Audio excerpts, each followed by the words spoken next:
If you'd like help in growing your own YouTube channel faster, apply for one-on-one coaching with me using the link below.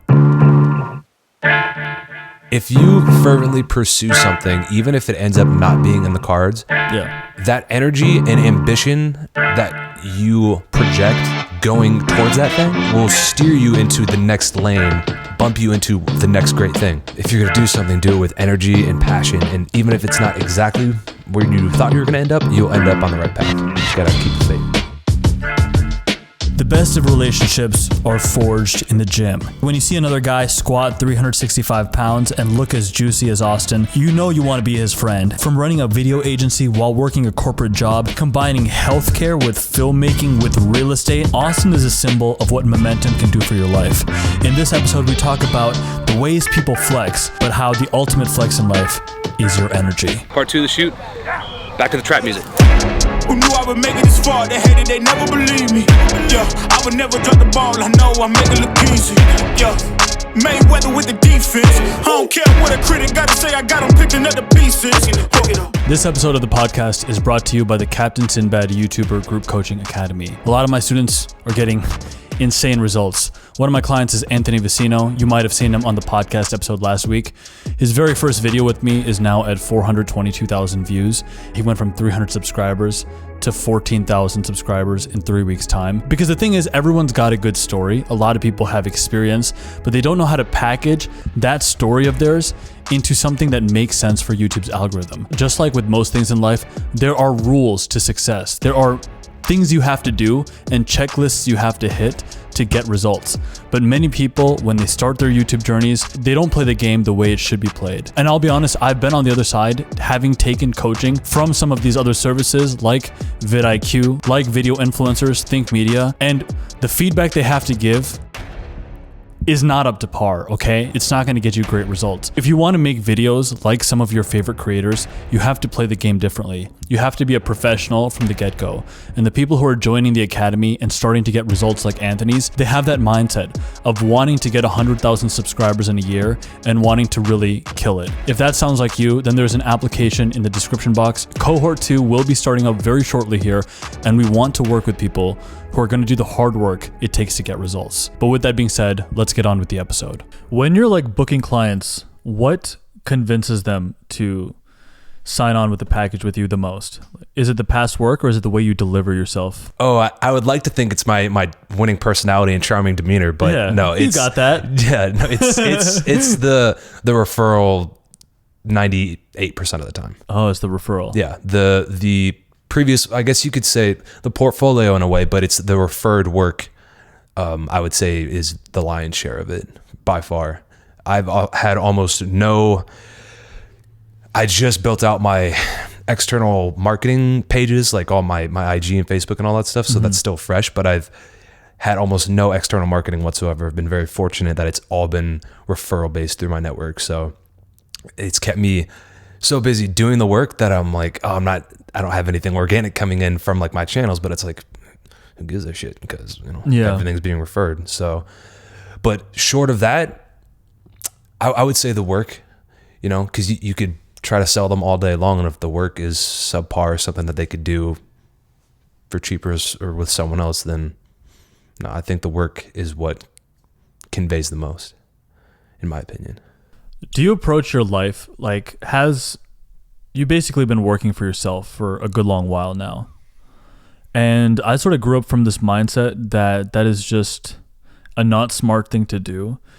In Indian culture, it's like branding yourself with a big name. It's almost like you're trying to buy security through a big name. So like you work for SpaceX or you work for Microsoft or Google is like, for Indian people, that's like freaking work for Google. Like we finally love you, son. Yeah. Security. That's awesome. Yeah, security. The same reason why they Indians push their kids to pursue careers in medicine, even though at this point, so many of the people who are friends of mine who are either medical residents or like third-year med school students or something, among the most miserable people I know, like consistently across the board.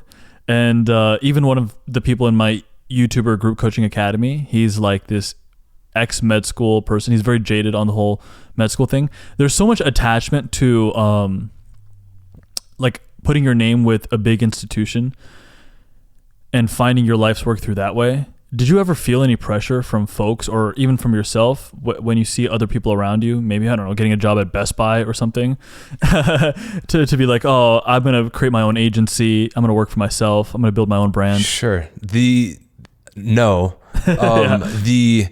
It's probably the security of it. I mean, or the insecurity of it's daunting to have your own business because it's like, oh shit, I gotta kill what I want to eat. Like, you know, and there's no fallback. There's no consistent paycheck. Like some months you're gonna make this amount and others you're gonna have a record month. So it's just the volatility and uncertainty in that regard. But I know I can bet on myself every single time. So I'm confident in that regard. Like it's W-2 income is great to have, but you know, it's just for security reasons and to take out a loan. For some reason, it's considerably easier to take out loans to buy properties. So much harder. So that's a royal pain in the ass, but you know, just part of the things you have to deal with. And it's interesting because maybe if I came from a background that was more, if it was medical or more of like, how would I describe it? Like a trade or a specific type of profession. But I come from a line of creative entrepreneurs. My grandfather ran an ad agency in Chicago for a number of years. My old man started his shop in southern Missouri in, you know, probably fresh out of college, maybe when he was like 32 or something, and built it from the ground up. And so, no, I come from a line of risk takers and thrill seekers who are always willing to, you know, drive and hustle and build their own brand, just all because, you know, you'd rather work 80 hours a week for yourself than 40 hours a week for someone else. And, you know, that's just always been my mindset, and to a fault. You know, I'm what doctors might call a workaholic, and I've been called that many a time. So yeah, I'm trying to find that balance, but you know, it comes with the territory and it's in the blood where I'm from. So yeah, it's also, I mean, I personally think being a workaholic is a fun way to live. I mean, a lot of people would disagree. Dude. I agree. I totally agree. I think it's interesting because everyone's on this, like, you know, work-life balance. That doesn't mean 50% work, 50% life. It's like having balance in the things you enjoy. And if that's your passion and your passion is your work and your craft, then yeah, man, like do it 95% of the time, as long as you do like take a breath and like stop and take a moment to like absorb the moment and enjoying the journey and, you know, all of the process and everything, and not just being so goal minded, like I got to get to this next step and this next step. So just trying to be more present with that stuff. And that's what I've been working on, is even if it's like I'm hustling nonstop, I'm enjoying the entire process. You know, because it is a process. Yeah. It's never ending. But yeah, to your point, it's if you enjoy it, then burnout isn't as big of a concern. I feel like people think work-life balance is what they want. But as soon as I enter the balance part of that whole way of living, it's like the sadness kicks. It takes 2 minutes, and I'm like, let me chill out. And then it's like, this is stupid. I'm so bored. Like even this morning, I was like, because I'm running a marathon on Sunday. So my coach said, my condolences. My coach said, hey, you're not allowed to work out these next 2 days. Why? He's like, you just need to lift. Yeah. You're not allowed to lift. You can't tax the CNS and all that stuff. Okay. And I was like, this is a problem, man. This is a real problem, because I need to generate that momentum early in the day. Yeah, totally. So I didn't listen to him. Of course, I ran 6 miles just now. I mean, I ran it kind of slow. Yeah, all right. Yeah. How fast you running in? Oh, it was like 10:30 miles. Like I feel like it's pretty fast. No, I mean pretty slow for whatever that. I mean, I'm trying to leave the legs alone, but I had to do something. And then I'm like, if I really was trying, I'm like, we got a podcast, then I have the shoot after. And as soon as you sat down for the podcast, I became happy. Because I love you. I'll take that at face value to kill it. No, I became happy because we started doing something. Like there was, there was an excitement that started building of like, we are starting to do a thing. And just like how when I started doing in the middle of that run, the movement of it, I'm like, I don't think this is the most efficient way to live my life. Maybe I should be on taper and like eating carbs. But it was so like, until that started happening, it was not fun. I think a great thing about being self-employed is that you only do useful things. Right. You don't often, unless you're trying to like book a client or something, you don't often sit in the meeting that we all know is useless. Right. Whereas when I was working for a company, we would always be in the meeting that was just made no sense. That's astute observation, because I would have those meetings, and maybe it's because like I have my allotted segment as the marketer. Yeah. But the rest of the time, it just seems so boring and counterproductive. I just got out of an hour-long meeting with my communications manager. Yeah. We sat and had some tea, chop it up, and just like the energy is palpable, and the whole time you're just buzzing around ideas, and it's just like it's never boring or anything, and then you're up and out. But it's, yeah, to your point, it's just so different from what you would find in, you know, a more structured job. Or it's a much W2 more job. intimate. Like you and your communications manager are trying to figure out how to make more money. Like Right. essentially that you're like, Yeah. how do we, like we were already making Yeah. money. How do we make more? Right. Dude, there's such an energy behind it, because it's just, you have control over every facet of it. Everything, yeah. And you can work 12-hour days and not even You don't even know what like, happened. Yeah, it's just It's totally damn, fine. It's like where does the time go?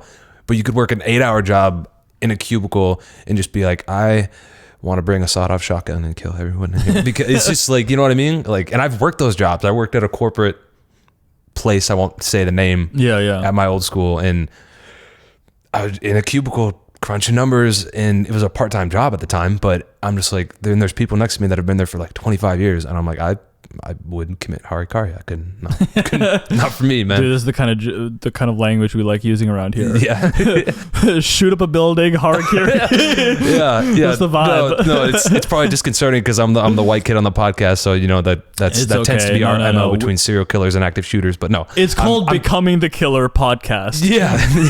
Did I misinterpret that? Because I thought it was literally here to No, we're talk here to about kill my journey. people. Yeah. You know, Then Thomas plan it and I- ahead of time. Yeah. Thomas and I, we talk about this all the time. It's like, where does your motivation come from?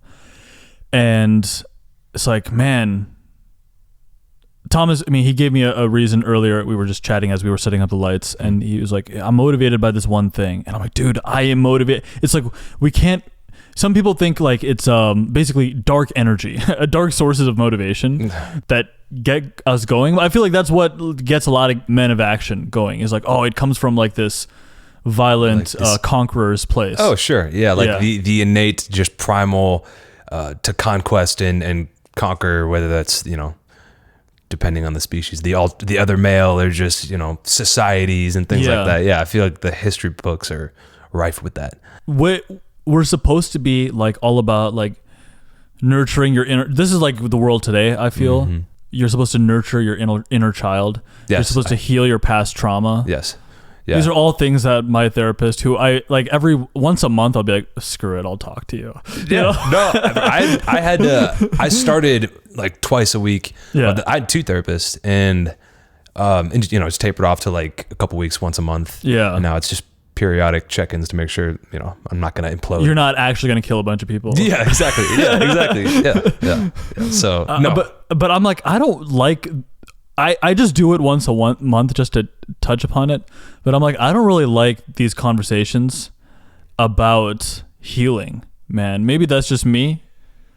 I think it depends on how, like the woo-woo-ness of it, or like the softness. Like there's the softness to it. one of my therapists, and she's been absolutely terrific. Yeah. She's very against what's the buzzword, toxic masculinity. She's right? against toxic masculinity. Yeah, I'm and like, we won't get along. yeah, and I know where you're coming from. I know where she's coming from, Yeah, because, bro, I'm white, Aryan, athlete, Yeah. male oriented boss background, like, so I'm like that's a whole cesspool of what could be trigger her just by existing.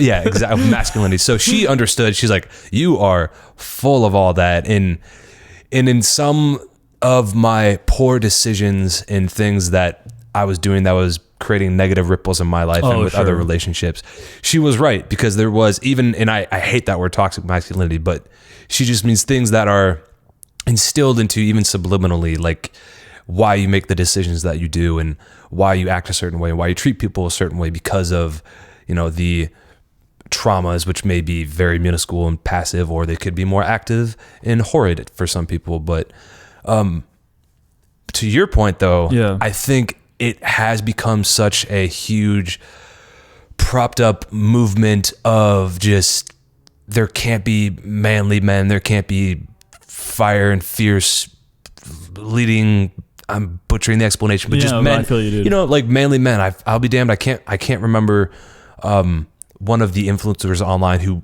there's a lot of men online, like in Instagram and stuff, who highlight that facet, like what's wrong with being the man, like the man of the house, and the guy who takes charge and takes action and is a fighter, and you know what I mean? Just not to be malicious towards other people, but just do what men do, and you know what I mean? So I think there's a bit of both sides can be argued, but I think there is a balance. I do think that with healing and with being more not being afraid to have like vulnerability as men, because every man goes through it at some point, and there's got to be that balance. But does it need to be extinguished or leveled down to some equilibrium with, I don't know if I'd call it femininity or softness, whatever you call it? No, I think there is a balance there. I think what a lot of it is, I think I sort of understand the terrain in which you're talking about when it can be harmful.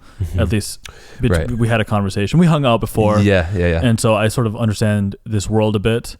And I think what it is like, especially in the world of dating, romance, some women, I don't know. I actually don't know what women want. Maybe I should get a girl on the podcast and ask her, like, what do women like? Yeah. But my instincts, something within me tells me that women like guys who take charge, who get things done.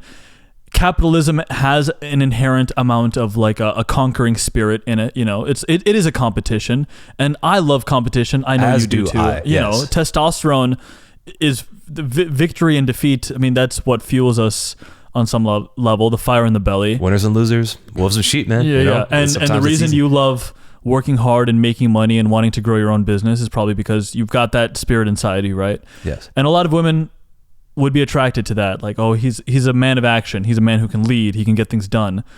But also a lot of guys who are good in this terrain of life, like you're good at business, you're good at doing this special thing that a lot of people want to do, like a lot of people want the career that you have, or a lot of people want the physique that you have, like the reason I actually ever hit up Austin is because I saw a story of him like squatting 365, and I was like, hey, let's be friends. Yeah, I remember. Yeah, you're like, damn, bro. Yeah, I was like, I would like to connect with you. Yeah, man. Yeah. If it was 225, this podcast would never we wouldn't be talking right now. Yeah, man. Yeah. So a lot of people are attracted to that energy, but often the energy of like the accomplisher, the conquester, it spills over. Like it's hard to control it. It's like there is a darkness that inherently comes with, like a multimillionaire or. Someone who's like world class at what they do, chances are there is some sickening level of drive that's making them perform at that level. And with that comes some toxic masculinity. Yes. And we can't not have that, it's like our shadow, our darkness. Yeah. I've got that in spades. I bet you do too, Otherwise your face literally looks different without it. You look the dark passenger is most certainly there, and I've had, to the point where I just have squandered relationships and isolated myself. Dude, it's okay. I have too. We can admit it together. Yeah. It seems to be how it goes. And I had a nice gal that I was, I got on some dates with and talked with and stuff. But she, put it in perspective that, how did she exactly say it? She said, you have no boundaries with your work, and she meant like in an unhealthy way, which I was like, I had to really think about it, and and she meant it to be very constructive. She's very sweet, and just thinking about it, and it's like, damn, you're right. But I feel like I'm trying to get to a certain point,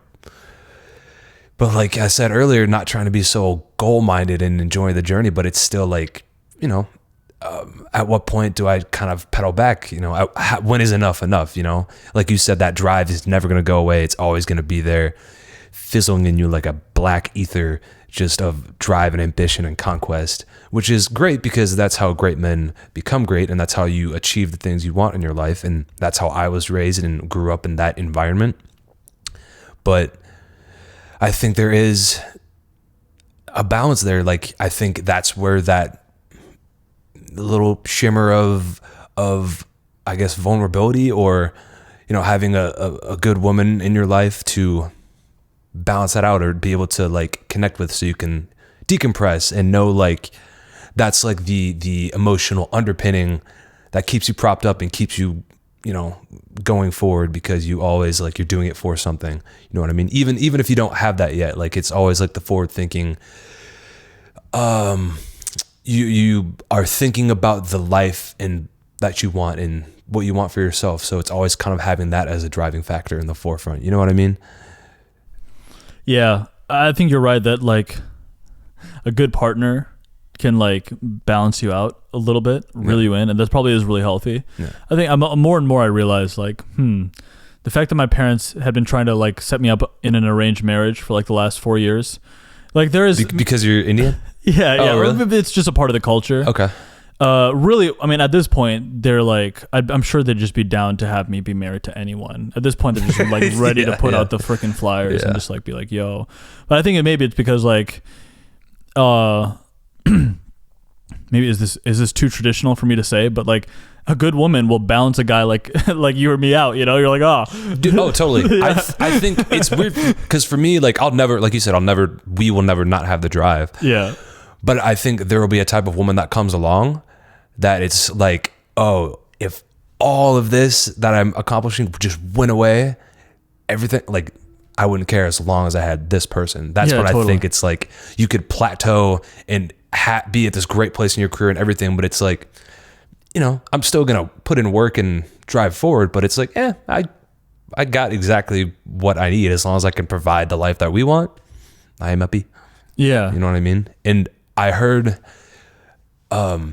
taking what I said earlier, making it concise, I heard this guy say something profound. He said to just not, it's basically don't go chasing a woman, don't go chasing a significant other, but become what you want, like become what you want to attract. Because if you just focus on yourself in every capacity, work, health and wellness, physique, mentality, career, then that's that energy that you put out into the universe will just gravitate towards you naturally. You know what I mean? Do you believe that?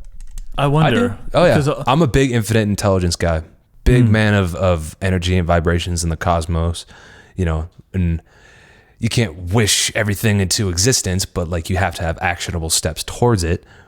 But it's crazy how many people of like high accomplishment, high net worth, all this now I'm realizing a lot of them believe in this stuff because I believed in it when I was broke. Then when I reached, I guess some level of heartbreak in my first attempts at a good career, I stopped believing in infinite intelligence. I really did. And then I just believed purely in just like grinding it out. And then also it might not still happen. It was kind of just like I stopped caring. I just knew I was going to work hard, but I stopped caring. And then I made some progress. I got to some level in my career. And now I have some business coaches now. One of them, he makes like, he's a brand new business coach, so I don't actually know if this is true, but he claims to make like $250,000 a month.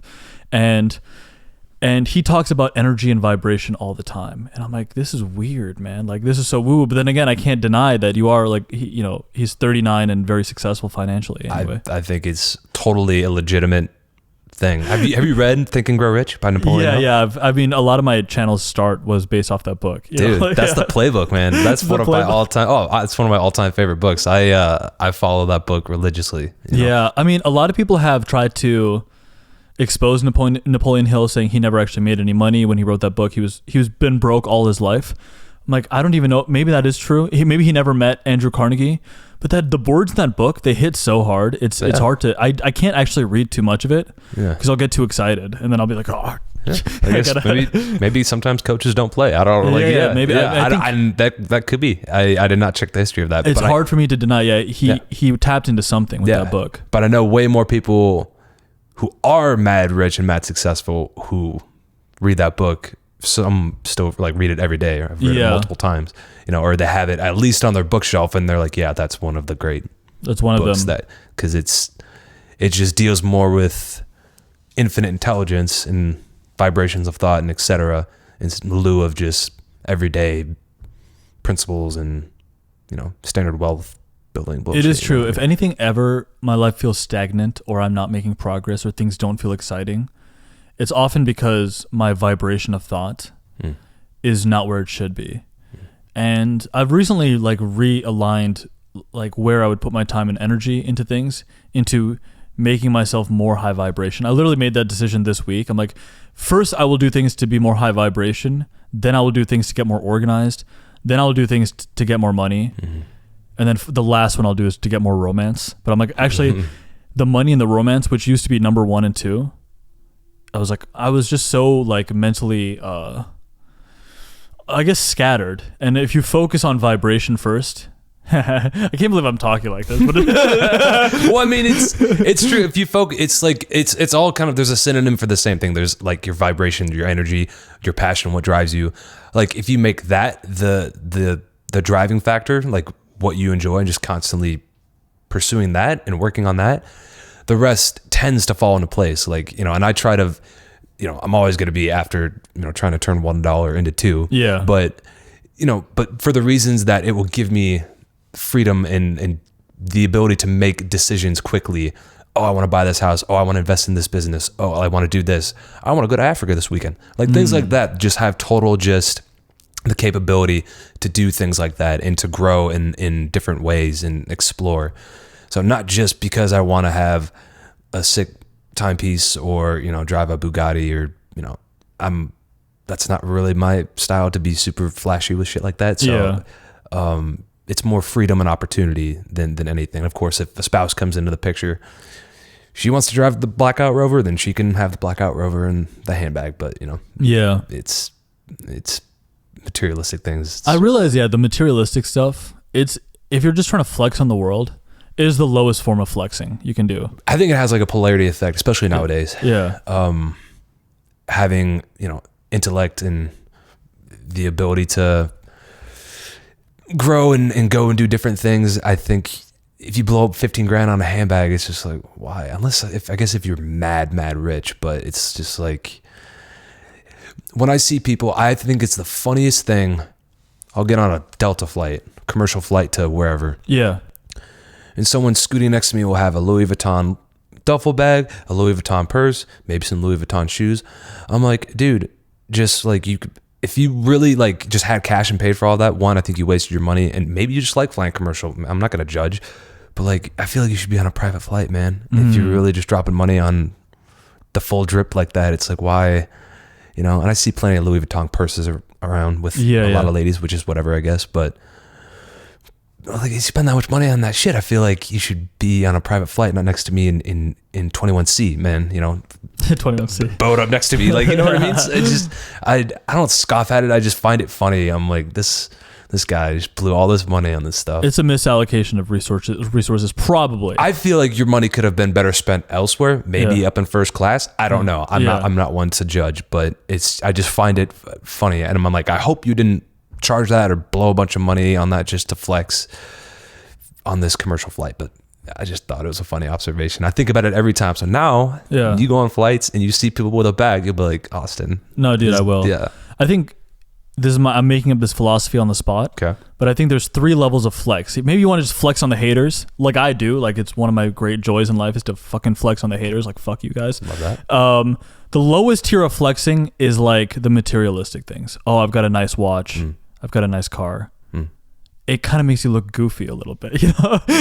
Yeah. I mean, you won't catch me leaning against the car with the watch doing that, you know, that whole pose. It's just is not me, man. But you might catch me doing it, but I'll hate myself as I do it. I mean, yeah. It's like, okay, if you get to a certain point, like sometimes like I'll be on private flights or something, and I'm like, or I'll post it. I won't be me in the like, but I'll post it. Or if it's like behind the scenes content that someone captured of me working, and it's, you know, I don't consider any time I'm traveling for my endeavors. Like sometimes I feel insecure posting like especially if it's of myself and I'm in a cool place, like if it's like Montana or New York or whatever for work or for a client, you know, I'm hustling. That's working. That's like my craft. So it's like, I feel more comfortable sharing that. And sometimes I still don't feel comfortable sharing. I'm like, oh, it looks like I'm trying to be this traveling, like just flex on everybody. When it's not, man, it's just like, I will say, I'm in my craft. Yeah. I was trying to like climb up the tiers of flex.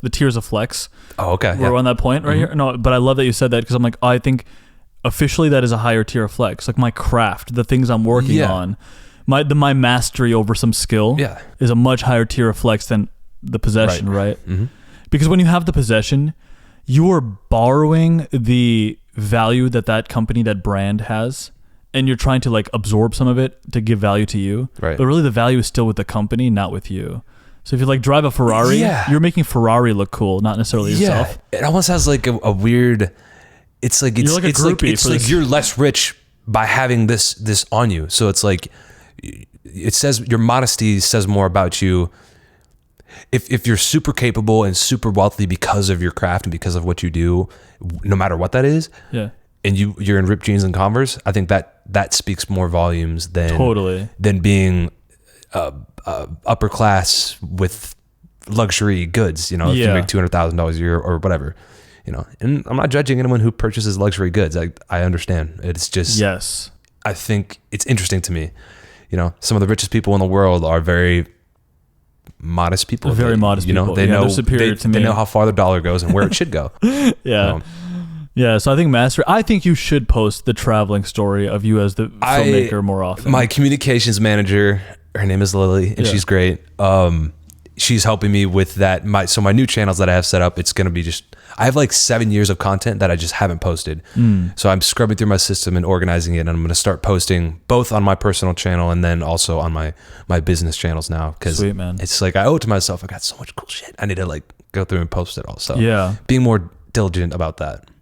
You got to make a story out of the journey, man. Yeah, I totally do. That's the key to views. It's just a digital journal is all it is, man. It's a digital repository of my experience and my work. So I owe it to myself to post that without any care in the world. So, yeah. So I think you should flex the craft. I mean, flex the craft, man. Yeah, you'll see some corny pictures of me, doing whatever, I liked it. I remember once you did a football themed video shoot, like a fitness shoot. Maybe was it at Mankato? Winona. Oh, right? yeah. The reel that we made. You were hyping up the whole football team. Oh, yeah. And I'm like, dude, this is one of the coolest stories I've seen in a while. It was sick. We had the full crew. We had the A team. My guys Lee and Bloom Creative and Fally and my brother Kinjo. So we had all hands on deck and just had a sick production. So we always have fun on set. Dare I say there's a level of flex that is even higher than the craft? Go on. The energy flex, the energetic alpha flex, that's the highest flex there is. Oh, yeah. Because it's hard to define where that flex is coming from. You can't like directly be like, yo. Yeah. No. I'm high vibration. No. It's the person that people naturally gravitate towards and are a catalyst for good vibes and great energy. Yeah. And I could think of at least 3 to 4 people off the top of my head. It's just people that you want to be around that are intrinsically motivating and just have an aura about them that draws others in. It's like it could be inspiring, it could just comforting, it could just be like, you just have you're a catalyst for good vibration. It's like they have speed around them. They've got speed, or in an old podcast episode, Thomas and I, we called it heat. Like there's like, it seems like exciting things are often happening in their orbit, and people want to get into that orbit. And they're like unapologetically themselves. Yeah. Totally. There's a fearlessness to it. Yeah. They're just secure. They are who they are, and they don't change. It doesn't matter where they are, who they're like, they're just themselves. There's like a trope in the dating world, like women like bad boys. I mean, this is like something we would have heard, like you watch like Sons of Anarchy, like women find this attractive in like some capacity, like the bad boy, right? You've heard this. I think the reason that I hear from girls I know all the time. They want someone who's a convicted felon. It's not all of them, it's some of them. They've said it verbatim, and I laugh every time. I'm like, you are good. I think it's because they want freedom. Like they want to be they want to be linked to someone like a convicted felon, or someone who's like a bad boy by definition is someone who's not afraid to break the law. Like they are free in them. Like, no, they're going to be in prison later, which is the ultimate form of not freedom, but like they're not afraid to do whatever it is they want to do. Sure. Yeah. There's a fearlessness. Yeah. It's just kind of a different version of that. Yeah. I think I would argue that's where it all comes down to. It's almost like a form of alphabism in itself. It's, geared towards there's so many rules, right? Like the bow tie and the suit and all these tropes of like civilization. It's all kind of it's all an idea that we have all agreed to buy into. But at the end of the day, we're just monkeys, right? Like we're pretty much. We're just a bunch of monkeys with drip. Yeah, we're not rational. We're not as rational as we think we are. Yeah, I saw you had Kahneman on there. He talked about that all the time. We're not rational beings. Yeah. And so the energetic flex is the highest flex. But then what should we be doing? What do you do to be like energetically rich and high vibe? Oh man, I've had to be careful. I had some moments of existential crisis where I'm like, you have to be sure that it's, I'm naturally gregarious. I'm like an ambivert actually. So I'm gregarious by talent, and I'm a gregarious person and just have good energy naturally and love like just talking and working with other people. But I have to recharge, have to have isolation. So like that's where the ambivert, it's like an extroverted introvert comes to play. And I'm also highly like emotional, like things like stick with me and they bother me, conflict bothers me. Totally. So, I see that. You know what I mean? So it's like some empath vibes. Yeah. So it's like it's a weird combination, but to answer your question, where does it come from? It comes from my background. It comes from my family. Like my dad's the same way. He's a media guy. He's a loud, charismatic guy. And, a lot of that got instilled into me, and it just comes with the nature of the business. And really, I just think it's, having a sense of eloquence and a good demeanor about you is easier in like business and everything. It just makes things so much easier when you can go and just talk freely and, and be charming. Not that I'm trying to charm constantly, but like just being well spoken. And I've always made it a point to try to be that way because it just serves me well in front of the camera, conducting business, just having that mental sharpness and that energy that just is good, draws people in. If it's at the tipping point, they like your work, they like what they see, but they haven't met you, and then I can go in and drive it home. And at the very least, if it doesn't work out business wise, it's a good energy and a good connect. So I think it just serves well to be well-rounded from like an energetic standpoint. And I try to be as clean and clear thinking with everything from trying to abstain from drinking and the foods I eat and my patterns of sleep and meditation. I'm very methodical about all those things because the ROI on it from an energy standpoint and a productivity standpoint is incredible. So I'm very methodical and diligent about those types of things. Does that answer your question? Yeah, totally. The drinking thing is huge. Yeah. I mean, it's tough because I think sometimes in the short term, a drink can add to a sentiment. Like I can't imagine going to like a sporting event without a beer or something. No, it's in moderation. Yeah, in moderation. Yeah. But for the most part, like, sunlight and exercise and sleep, those are like foundational. And then I think those are like the primary places to start. But then there's other stuff like being inspired, like genuinely being inspired about something. If I'm not inspired, I think if I don't feel motivated to do something, I'm like a little bit of an excitement kick in. That apathy is the same as depression for me. Not that I've ever been blessed with great brain chemistry and all that, but like if I don't feel excited about the next project or something in my life, then apathy is like the same thing as not being high vibration. Being high vibration, inherently, that means I'm interested in the next thing. There's a natural curiosity and momentum. Like you're starting to post your stuff on YouTube. I'm like, damn, I kind of want to see where this goes. I get excited about that. Just thinking about that because I know all the stuff you're up to. If you packaged it into a good story every time and played the game the right way, that would be fun to see what happens. I do consider the story I have unique, and I would love to. I'm still trying to craft what that looks like, and totally. You have it dialed in considerably better than I do. So I'm sure we'll put our heads together in that regard. Man. But I love it, man. I love talking with people. I love talking about it and just bringing it into fruition. And I'm not there yet. I'm not where I want to be, you know, at the crescendo of everything, but you know, I know I'm going to get there, and I know I'm in the process right now. So I'm just relishing that and enjoying it. So it's an ongoing thing, but and you also keep a sense of momentum going in your life. I mean, the YouTube channel or channels is just one facet of it, but there's a lot of terrains that it seems like you have goals in. Yes.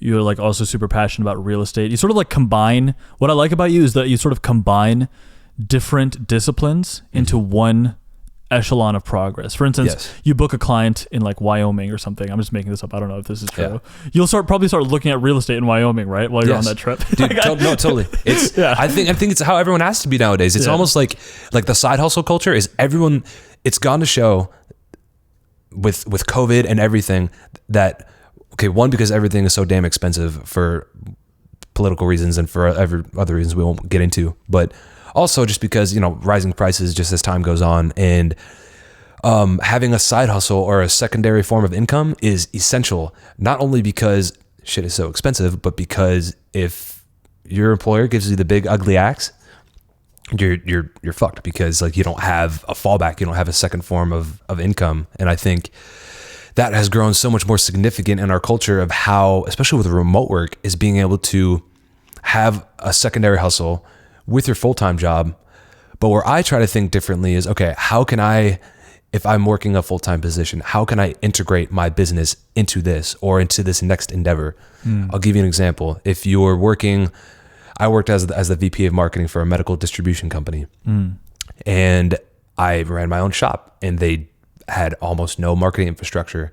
So I saw that as an opportunity to work with them and their customers, who are doctors and physicians, an established old school line of work in a lot of ways, to go into these practices, pull my business in. So my company, I'd help them with their marketing, and they'd introduce me to a doctor, and I'd say, hey doctor, I work for them, but I also own my own business. So if you ever need anything outside of this relationship, you know, which I'm here for with my full-time gig, I can help you with your production and things like that at a different time. And guess what? A month later, they'd say, hey, we need a video, or hey, we need you to help us with something. So then it's like I'm nurturing leads for my business while also working full time. I had a unique circumstance. So I'll give you one more example. Yeah. What I'm getting into with real estate, you know, once I get licensed, which I'm in the process of, which I'm psyched. Sick, dude. Exactly like you said. So I go into a good market like Montana. I do have clients in Montana. I go visit them, and I'm like, this place is sick. It's a good market. I like it. I sit down with a realtor after I'm finished with my production stuff, start shooting the breeze, get to know the ebbs and flows of that market and good spots. And my ultimate goal is to be a traveling creative director, producer, but then also buy properties in all of these hubs, Airbnbs maybe, so I can have a place, I can have a rental income, but then also go and stay and work in these different shops around the US of A. But you know, and that's kind of a loose, like you said, like a combination of combining market media production with real estate. And that's just it's just how my brain works. I'm always trying to find a way to merge things and make it seamless and monetize it. You know? It's like adaptability is one of the most powerful tools in the 21st century. Skills, attributes, traits. It's like, there's a great quote from the movie The Departed, which is, I'd like to squeeze some fucking money out of this. Did Jack Nicholson say that? Leo says that to Jack Nicholson, where he's like, I tell you what, Mr. Costello, I'd like to squeeze some fucking money out of this. Yeah, he does say that. God, what a great movie. What a great quote. And more and more, and not even for, like money in itself, I don't even know what it is. It's like, it's not, it's just, it's like freedom, I guess. It's a tool. It's a tool, right? It's a tool. Yeah. It's numbers on a sheet. But I'm not excited about money by itself. I'm just excited about the momentum of doing things and turning one thing into another thing. And yes, the prospect of having abundance in all facets of your life. And if money is the stimulator of that, in some ways, then money's kick ass in that way. But just inherently having money to buy meaningless shit, nay. Like at the end of the day, what is wealth? I think the truest form of wealth is the timeline of your life being filled up with interesting things, with you having high energy to do them, and like the timeline of your life I think, Yeah. like looking back on it, like in your just life, in general, even on a day to day, I think my wealth changes, and it has oftentimes my wealth doesn't have to do with my bank account. It's like there's a wealth to how much energy you have that day. Yes. That's I just finished a book called Ikigai. Yeah. Okay. I'll be damned. The tagline. It's basically it deals with centennials and the Japanese way of long forms of happiness. And they look into centennials, the oldest living beings, which are a lot of them are in Okinawa, Japan, and in small villages around there. But towards the end of the book, they talk about flow state, and I'm a big flow state guy. Totally. And I'm sure you are too. One of the things they talk about is one of the keys to a long, purposeful life, even looking back, like you'll know, is when you're in a constant flow state more than you are in like a stagnant, non-momentous stage. Having energy in things that you're doing because you're enjoying your life. You're enjoying if it's 12 hours working every day, if it's as long as you're just even conversations and dealing with people. It doesn't have to be about money or work. It's just if you're enjoying what you're doing and having that flow state in the majority of your life, then that gives you longevity and that gives you like a sense of fulfillment. So to that, I think wealth is feeling the abundance, whether it's energy or just having positivity and connectivity and meaningful relationships. And if it means having a big bank account with that as well, I think that is wealth. I don't want to short it to wealth as a mindset. In some ways it is, but I think it's just fulfillment of having that high energy and that flow state just constantly, because then you can look back in your life and it's like, came up short the money, I don't have that much as the neighbor or whatever, but if you've lived a fulfilled, beautiful life of flow and high energy, I think that could be considered a wealthy life. Yeah. It's tough because there is, of course, a baseline that you have to have that it's like in Maslow's hierarchy of needs, you just need to feel safe. So you need to be making enough money, cash of course, coming in where you're like, feel safe. But then there is a level after that where it's like for instance, there's 2 timelines for the next year of my life. I could make $1 million in the next year. That potential is there. I know in order for me to have that kind of year, most probably based off how things are looking right now, I'd have to just take like 12 meetings a day. And every YouTube video I ever make would have to just like lead to some funnel that leads to something. And then there's a sales guy, and then there's an operations manager, and all this. These business coaches, they're telling me this stuff, and I'm like, I guess. I mean, $1 million in 1 year. It does sound exciting. It's exciting. It sounds exciting on some level, but then if someone had to break down, for sure, your life is going to be 12 meetings a day. Like you're just 12 hours of calls every day, and then you'll have like neck pain because you're like hunched over on this. You'll be so bored all day. Then what is it worth? What is that year? That year is such a weird year. I think I'd rather make a third of that. Yeah, it's a year wasted. Yeah. You didn't enjoy it, and you're like, great, I've got all this money. And so maybe if you took the whole next year off or something, but it's just like, you're not enjoying the process then. Yeah, I'd rather just go at a good pace. Yeah, you'd burn out. There's no way you'd make it. I'm not doubting you. I'm just saying, I feel like if it was me, I'd rather just have a $250,000 and enjoy myself during this endeavor. Yeah. Have you ever seen the movie The Gambler with Mark Wahlberg and John Goodman? I haven't. No, but I've seen the trailer. Incredible movie. It's good? John, okay. It's stuck with me and it'll stick with me forever. And I implore, maybe you add the clip on the podcast or something. I will watch it. And I implore anyone to watch it. But it's stuck with me. John Goodman is a mobster in the movie, which I love. He's from Springfield, Missouri too. Shouts out. Nice. And Mark Wahlberg is the degenerate gambler going to him for money. And he's having a scotch in this Vegas lounge. And he says, every person should be in a position of fuck you. And I was like, what does that mean? Basically says, own your house, have a little bit in the bank, and a little, extra money, have your stuff paid for.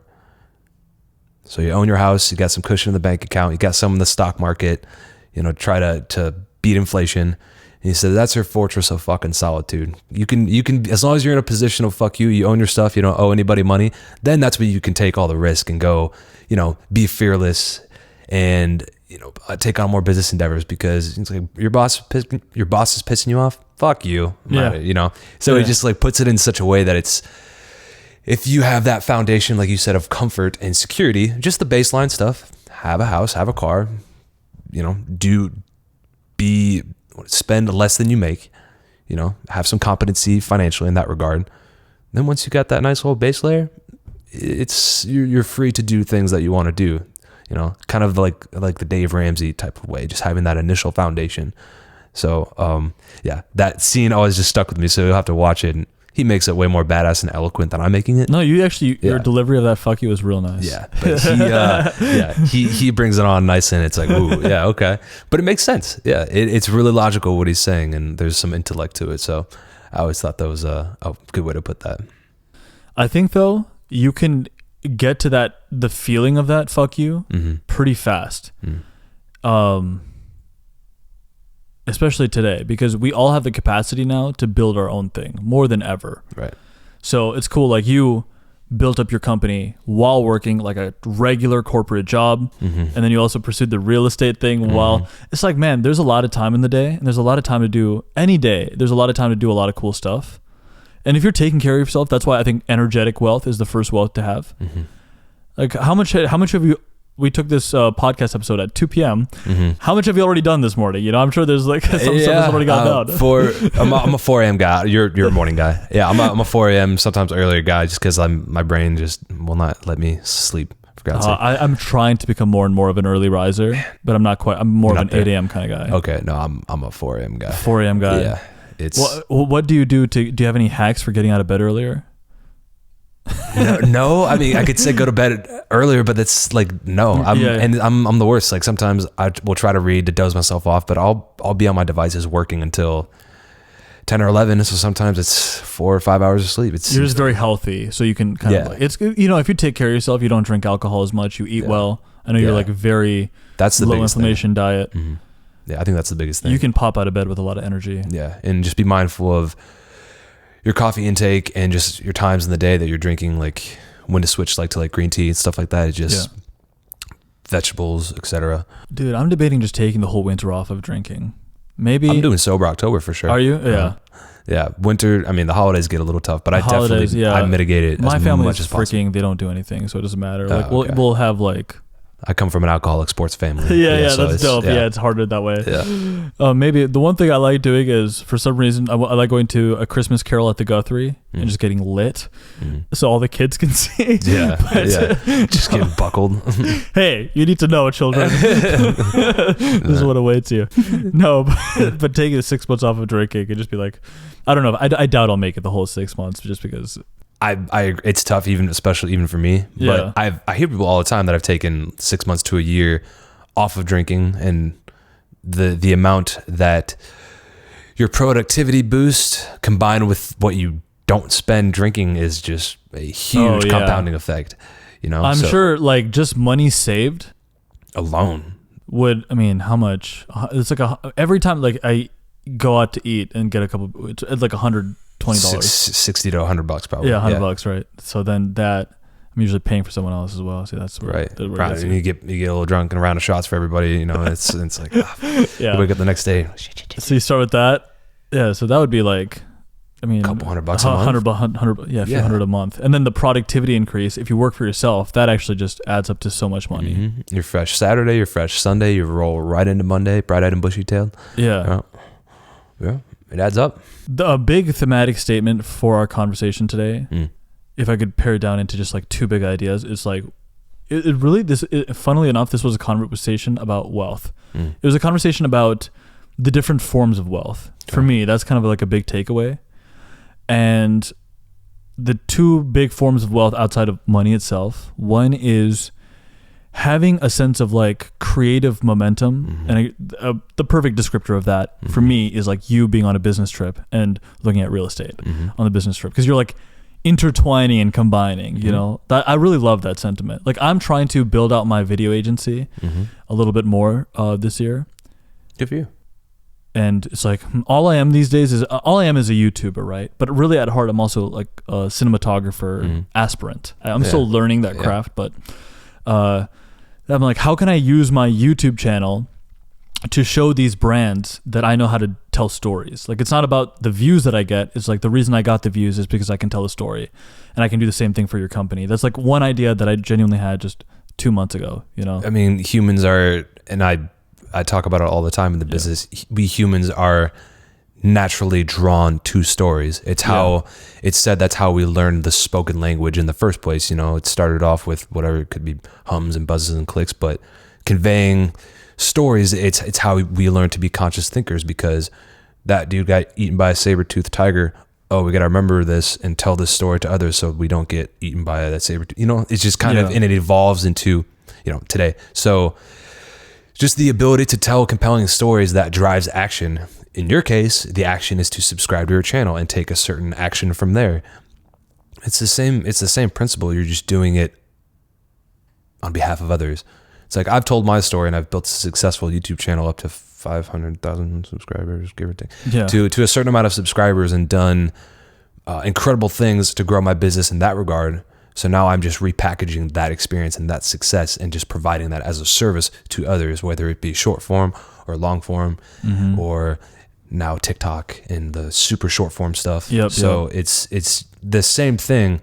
How do I describe it? It's like dogs and wolves, you know? It's the same line of work. Same kind of breed, just a different type of animal, I guess. Yeah, I'm trying to expand beyond the channel and that animal. But I guess my question is for the viewers, if one of the forms of wealth that we defined in our conversation here is creative momentum, what advice would you give to like a 20-year-old who's getting started on their journey, or a 25-year-old, you know, how can they generate that for themselves?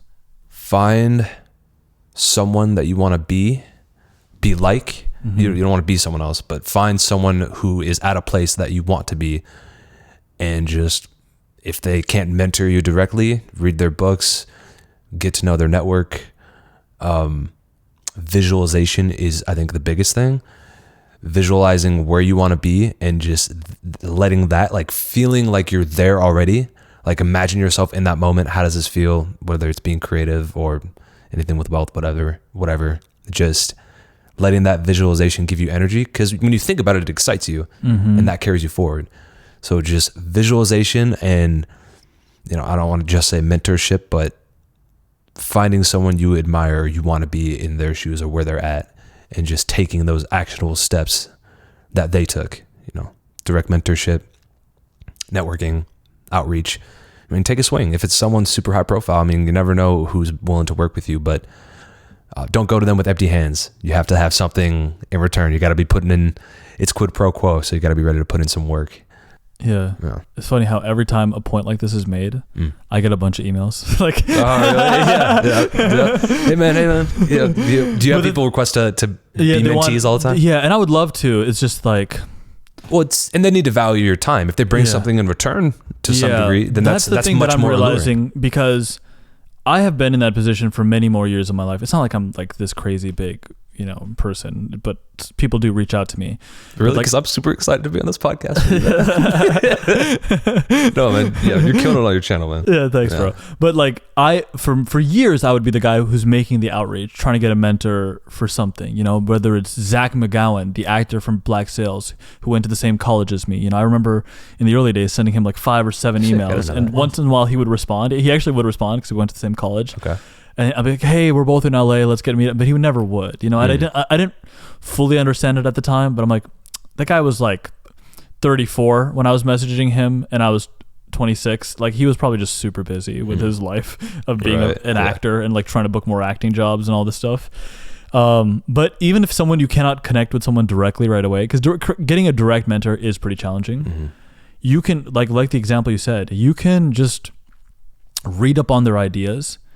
And genuinely, like, the person you want to most be like, just pretend you are that person. Sometimes I'll like snap my fingers like I'm this awesome dude now. Like, just I'm an awesome dude. I'm not Nick Hill. He's a fucking loser. I'm an awesome dude, and I got dropped into the scenario. I think about that all the time. I'm like that dude Austin from yesterday. He's dead. He's dead. This is the new day. Like, you can be a new person tomorrow. Yeah. So don't ever feel like you can't change and level up, or just live a completely fuck this life. I'm doing it totally different, and you know, and just take it in a new direction, because you totally can, no matter what age. Yeah. I often it's usually it'll happen in like in the, you know, if by 11 a.m. my workout hasn't gotten done, I'm like, what this day? Because I'm like, I'll do the email instead of the workout this morning. You know, I'll let myself believe that was the right choice. Right. And then it'll be 11 a.m. It'll start kicking in. I'm like, oh no. And then I'll think of like Yu-Gi-Oh, where the Pharaoh just takes over Yugi. Like it's this. I'm sure a lot of people know what this is. Not me, bro. Yeah. There's like this anime where the spirit of like an Egyptian pharaoh sometimes overtakes this young kid. Oh, okay. And his voice changes from like, guys, what should he's like, I am the pharaoh. Whoa. He's just like super dope. He even gets taller. So I'm like, Interesting. all right, like do that for yourself, you know. I don't know the reference, but I know I get your You know meaning what from that the is, reference. right? Yeah. I mean, I think as guys we do this in so many ways where it's like playing pretend, you know, Right. that you are something. Yeah. But that is a form of visualization and you can really sink into it. Mm-hmm. Theoretically, whoever you admire the most, you could just be like them in your pocket of the world. You could be like them. If you want to be if you want to be the best athlete you possibly want to be in whatever terrain, and you really admire Michael Phelps, it is possible. Maybe you don't have all of his resources, but you could make an approximation of becoming as disciplined as he was during his peak Olympic years to be like, hey, I'm going to be this disciplined. If you fervently pursue something, even if it ends up not being in the cards, Yeah. that energy and ambition that you project going towards that thing will steer you into the next lane, bump you into the next great thing. Totally. So like what was it? Airbnb was supposed to be like Instagram was supposed to be something else entirely. I'm not going to try to explain it. It was supposed to be something completely different. And then they had to tweak a few bells and whistles and all of a sudden it became Instagram. You know, like I didn't think my strongest niche of clientele was going to be in healthcare. I have nothing, like I'm a creator. Like why would I be in healthcare and anything analytical and all that? But now I love it. And it's one of my strongest clientele. And it's just because I was trying to get somewhere and met the right people, some high net worth individuals, and learned the industry that I just fell into it. You know what I mean? So my point is just if you're going to do something, do it with energy and passion, and you'll, even if it's not exactly where you thought you were going to end up, you'll end up on the right path. You know, you just got to keep the faith. And then if the second form of wealth that we talked about here is vibrational energy, being high vibe, what one advice would you give to a 20-year-old to be like, hey, do this and you'll be super high vibe for like the next chunk of time. It'll be your best physical, like just roaring with energy. Yeah. Don't mistake the Western glorification of just the salesman, always affable, always, you know, if you're a person who's introspective and more of the laid back type, like, you know, you don't have to be someone you're not, but just, you know, there's going to be moments you're going to have to come out of that shell because this is Western society and that's just how it is. But finding ways through like visualization and practical, healthy daily habits to give yourself energy physically and emotionally, just finding that trajectory forward, you know, in terms of being a catalyst for others, it's just, the advice I would give is never say something about someone that you wouldn't want them to hear. Like, you know, like if someone else is ripping on someone, you can just like be a listener. Yeah. Like do more listening than talking, as I'm sitting here talking a ton. But you learn to figure out people pretty quickly and what their MO is. So just speak less than you know. There's a saying. I'm gonna butcher it. Yeah. You know what I mean? It's basically just be a listener and be cognizant of things around you and the energy around you. If you're someone that people can trust, and even if your energy is not always outgoing, and you are socially intelligent and intelligent of what's going on around you, you know, in terms of just people and their dynamics, you know, finding a way to be psychologically intelligent, I think it carries you a long way. People will start to see that aura with you, even if you're not someone who's super gregarious, you know, that you're someone that has values and can be trusted and you're a person of character and, you know, you're not always ripping on people. They'll start to come to you for advice and just know that there's someone that they can gravitate towards. So I think maintaining that type of energy, whether it's more outgoing or whether it's more like introspective and observational, you know, because there's people on both sides of that spectrum. So it's just, I guess, a form of energy that people just gravitate towards. For you, a big part of it is just like visualize your ideal self. It's like a lot of it comes down to that. It's like yes. decide ideally how you would like to be, and even if you fall away from it, like visualize what the ideal looks like. I think if there's a crescendo to this, it does arrive at that visualization, because it's all kind of like, it's like faith visualization. It's the same thing. Yeah, it is. You like Lil Baby talks about it in his documentary. He's like, I knew I was going to be successful before I was like there.